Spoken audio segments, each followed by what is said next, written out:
బాహుబలి సినిమాతో world wide పాపులారిటీని సంపాదించుకున్నాడు దర్శక ధీరుడు ఎస్ఎస్ రాజమౌళి. ఆయన దర్శకత్వంలో పనిచేయడానికి సౌత్ స్టార్స్ తో పాటు బాలీవుడ్ సూపర్ స్టార్స్ సైతం తహతహలాడుతున్నారు. ఆయన సినిమాలో ఒక్క పాత్ర పోషించినా చాలు జన్మ ధన్యం అనుకుంటున్నారు అంటే జక్కన్న క్రేజ్ అర్థం చేసుకోవచ్చు. అలాంటి రాజమౌళి దర్శకత్వంలో south Indian super star Rajinikanth నటిస్తే పాత రికార్డులన్నీ గల్లంతే.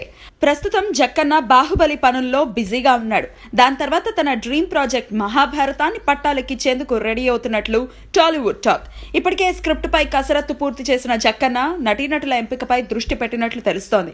ఈ నేపథ్యంలో మహాభారతంలో ఒక ముఖ్య పాత్ర కోసం రాజమౌళి రజనీని సంప్రదించినట్లు కాలీవుడ్ కోడై కూస్తోంది. తమిళ మీడియా అంచనా ప్రకారం భీష్ముడి పాత్ర రజనీ పోషించనున్నాడట.